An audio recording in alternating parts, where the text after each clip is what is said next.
What's up, everybody? It's Wario, and I know it's been a while, but I finally cracked the code on the Whirlwind build that I've been playing for the past, like week or two, trying to make it unkillable, which we've basically done, and trying to give it some kind of CC, and we've cracked the code. So this build is, I would say, 10 out of 10. Best Barbarian build this season, just because of Berserk Ripping and the Cage Hearts that you use.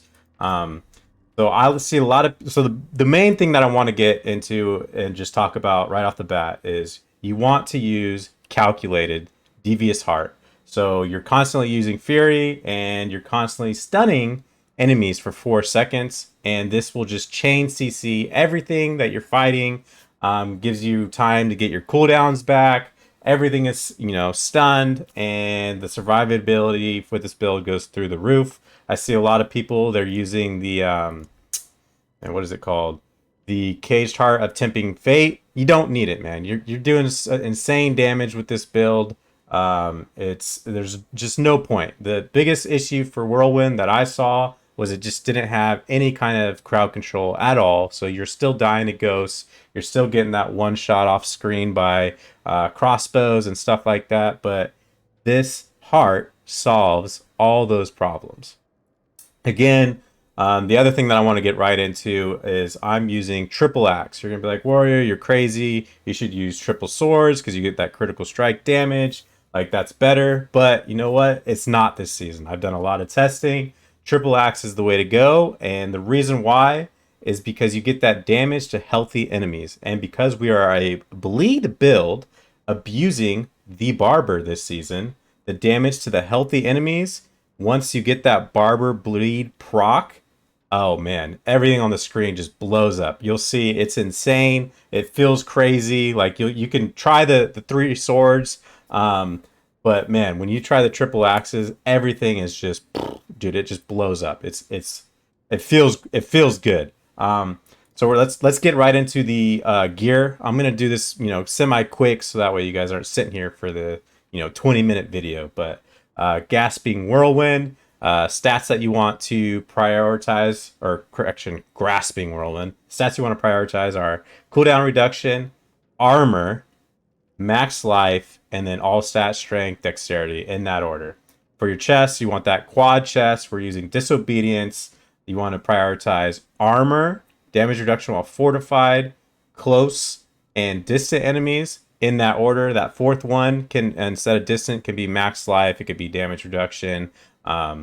So just, whatever you get, but just make sure that you have armor and damage reduction while fortified, because we are always fortified, which is why we use blue gems and not red gems. For your arms, you're going to be, or gloves, you're going to be using the Relentless Berserking. We use these because we're whirlwinding, which is a core skill. We're constantly proccing that lucky hit, and when we're berserking, we inflict that berserk ripping aspect. So we want to be berserking as long as possible, basically. So gloves, we're using Relentless Berserk. And then for our pants, again, same rolls as your chest. You want that armor, damage reduction while fortified, close, distant, max life, damage reduction. You can get dodge chance on pants. Those are all good. But just, again, in that order, I'm using Numbing Wrath. This gives you fortify. I'm not going to go into too detail. We're pretty far into the season, so just use these aspects because Wario's telling you to. All right.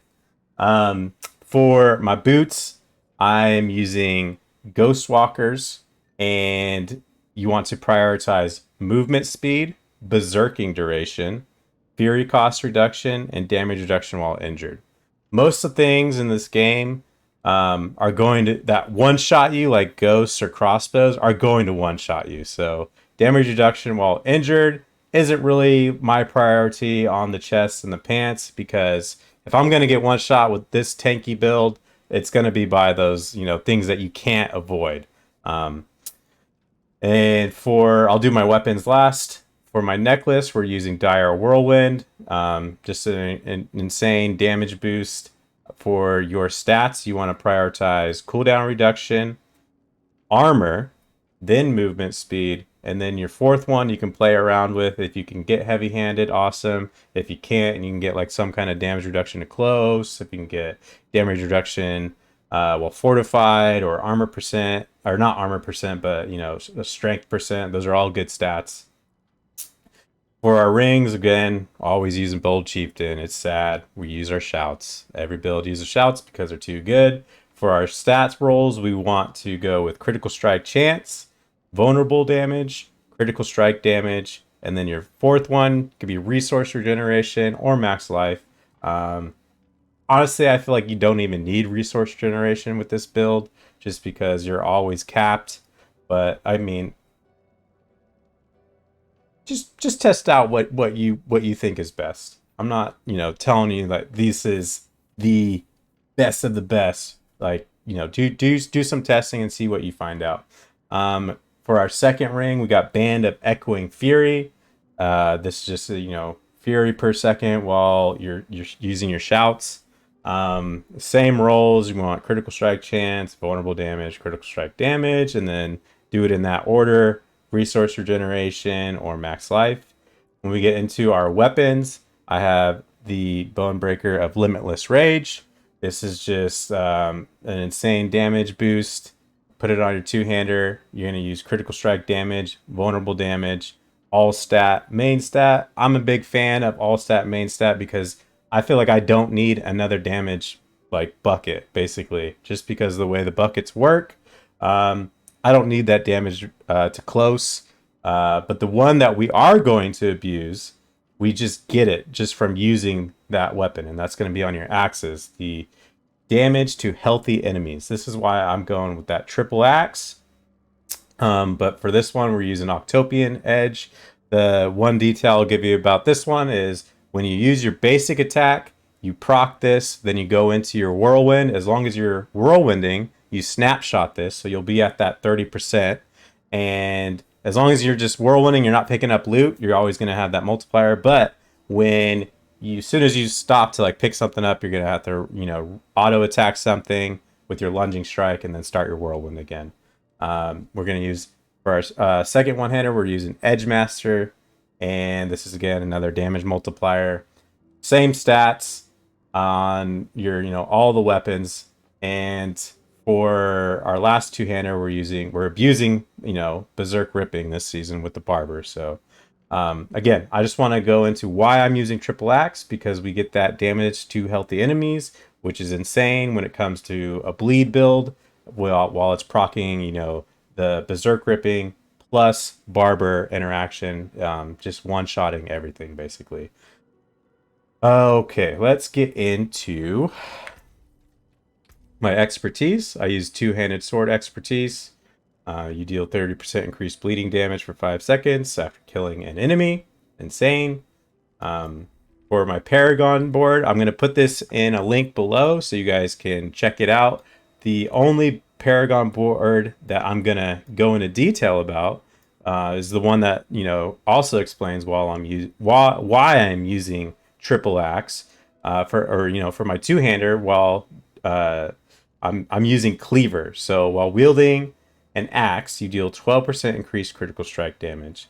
For every 5 strength purchased within the range, you deal 5.3 increased damage while wielding an axe. Where you're wielding a two-handed axe, we're gaining a 42.2% damage while using that two-handed axe. Plus, we're getting some critical strike damage back.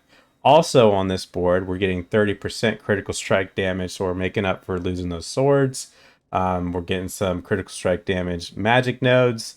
So you think that, like, you know, I'm crazy for using this triple axe thing, but trust me, test triple axe versus triple sword, and you will notice a huge difference with this bleed build, just obliterating everything. Again, with this last page, I'm also getting 200 armor, which is another reason I have all stats on all my weapons, because as you can see, I have 624 willpower, and I can only get that if I have all stats on all my weapons. And again, I'm getting these armor. Like, dude, this build is so tanky. We have 10,282. You guys are gonna say that's more than you need, but it's not. I've been in the nightmare dungeons. It scales. With our disobedience, we're getting to like, I don't know, 12,800, and the cap is like 13,000 something, like 500 and I don't know, 80 or something like that. And then again, we have 15k life. Let's get into my skills. Again, we're using the triple shouts: rallying cry, challenging shout. This is damage reduction.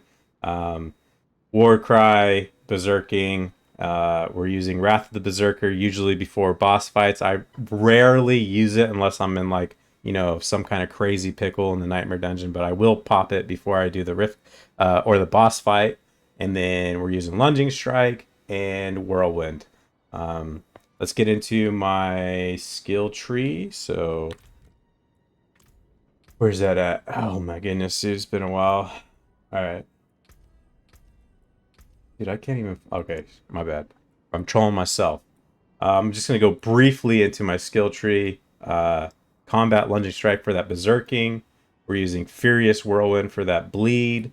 We're using Pressure Point for that Vulnerable. We're doing the Triple Shouts. We're doing Imposing Presence for that 15% maximum life.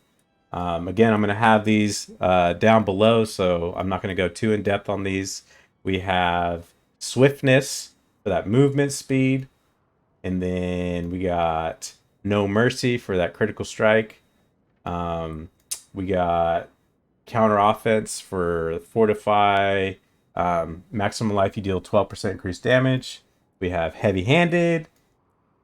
Wrath of Berserking. So this is different. I don't see people running this, but I only put 1 point into Tempered Fury. I did this for Double Swing as well. Invigorating Fury, you're getting that healing, which is really nice because you're constantly spinning Fury. You could max this out if you wanted to. Basically, if you max it out, you're getting like 1,500 life for every 100 Fury that you spend. And then because we're a bleed build, we're using Gushing Wounds. I hope you guys enjoyed this quick tutorial description on this Whirlwind build that I've created. Again, the triple axe Whirlwind build, and I will post the links below so you guys can, if you guys missed anything or you don't want to watch the entire video, probably should have said that at the beginning of the video, but yeah, the links will be down below, and I hope you guys enjoy this. All right, peace.